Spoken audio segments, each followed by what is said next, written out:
All right, welcome in, everybody. I am so glad you're here for this explainer. Today, we're building a visual study guide packed with crystal clear examples, and it's designed specifically for you intermediate learners out there looking to really level up. We are finally going to demystify those tricky advanced future tenses, specifically the future perfect and the future perfect continuous. So, let's jump right in, shall we? To kick things off, I want you to think about this question for just a second. How will you describe your achievements exactly 1 year from today? I know, it sounds kind of like one of those classic job interview questions, right? But honestly, having the goals, that's not the problem. The real challenge for so many intermediate learners is figuring out how to communicate these complex, intersecting future timelines naturally.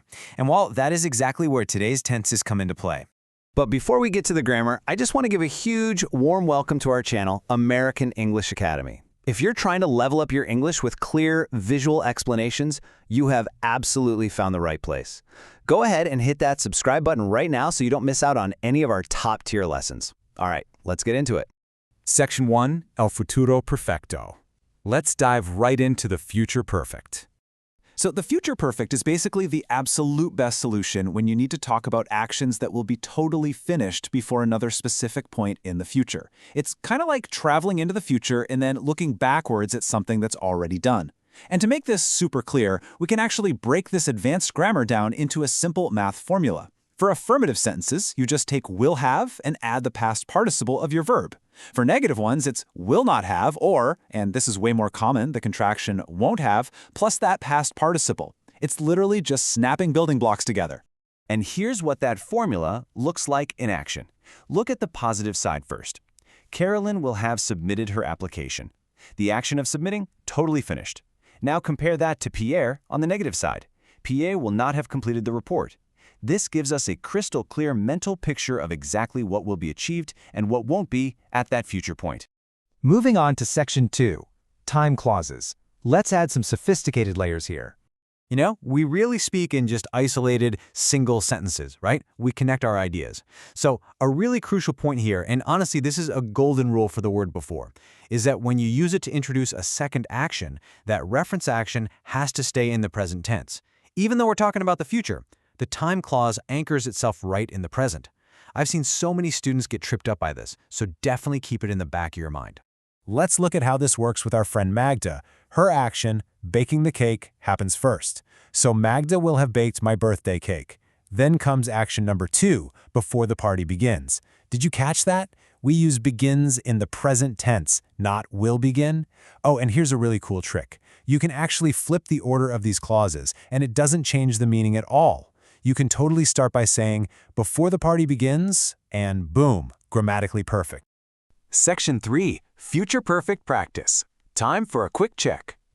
All right, let's treat this explainer like a virtual classroom for a second and put all this to the test, because actually using it is the best way to lock it in. Take a look at these prompts: the train, leave, the station, by midday. How would you build an affirmative sentence out of those using our new formula? Think back to those building blocks we just talked about. Got it. Yep, exactly right. The train will have left the station by midday. We use will have plus the past participle of leave, which is left. And that tells us without a doubt the train is gone. The action is completely finished by the time midday rolls around. Let's try one more just to really secure it, but this time let's use the negative formula. And remember what we said about sounding natural. Contractions are your friend here. Got the answer in your head? Boom, there it is. You won't have finished the book in time for the class. Using that contraction, won't have finished, is just such a pro move. It instantly makes you sound more conversational, exactly like a native speaker flowing through a real chat. Quick side note, these awesome foundational exercises actually come straight from the Smart Choice 4th edition curriculum. It's really fantastic source material, and it sets us up perfectly for our next, slightly trickier grammatical challenge. Which brings us to Section 4, El futuro perfecto continuo, the future perfect continuous. Let's look at ongoing actions. Now, if the last tense was all about finished actions, this one is a bit different. Here, we're projecting into the future to calculate how much time has passed doing an ongoing activity. Think of it as the tense of duration. The formula shifts a bit to show that continuous vibe. We always use will have been plus a verb ending in ing. Take Zara, for example. She will have been studying English for 2 years. See how that really highlights the sheer chunk of time she's invested in it? But, and pay close attention here because this is a massive restriction to the rule, this continuous tense exclusively requires dynamic verbs. Dynamic verbs are the ones expressing a physical action or some kind of moving process. You cannot use them with just a static state of being or an emotion. And this perfectly shows why that rule exists. Look at the correct side. You can absolutely say, I will have been waiting for 2 months, because waiting, that's an active process. You're doing it. But jump over to the incorrect side. You can't use a state of being like being ill here. Saying I will have been being ill just sounds so terribly clunky, doesn't it? It's grammatically incorrect. It just doesn't work. All right, Section 5, final practice. Let's bring all of this together.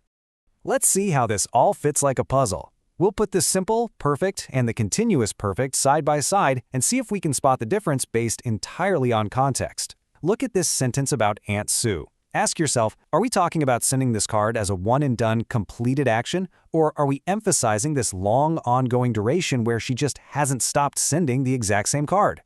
Right, it's will have sent, because sending a card is something you complete pretty quickly before another point in time.